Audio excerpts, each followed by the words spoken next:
தருமபுரி மாவட்டம் ஏரியூர் ஒன்றியத்தில் உள்ள மலை கிராமங்களுக்கு நேரடியாக சென்று மாவட்ட ஆட்சியர் சாந்தி அம்மக்களின் கோரிக்கைகள் மற்றும் குறைகளை கேட்டறிந்தார்.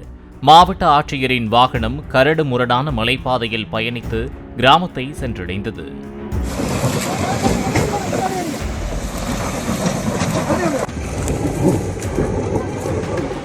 கிராமத்தில் மேற்கொள்ளப்பட்டு வரும் வளர்ச்சி திட்ட பணிகளின் நிலை குறித்து அதிகாரிகளிடம் கேட்டறிந்த ஆட்சியர் குடிசை பகுதிகளுக்கு சென்று கிராம மக்களிடம் கலந்துரையாடினார்.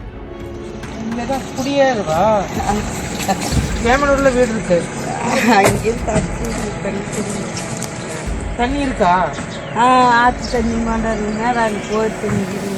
இல்லை. இப்போ வந்து நாங்கள் வெளியில் கரத்தில் தான் போயிருக்கோம். அதான் இப்போ பாத்ரூம் கட்டுறாங்க. இப்போ வீட்டுக்கு டாய்லெட் கட்டுறதுக்கு. காரில் செல்ல முடியாத பகுதிகளுக்கு பரிசலில் பயணித்து சென்றும் மாவட்ட ஆட்சியர் சாந்தி ஆய்வு செய்தார்.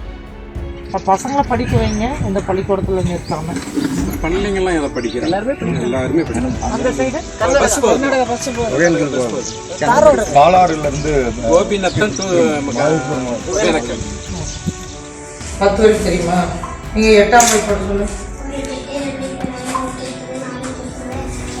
சரி, ஸ்டாப் பண்ணுங்க.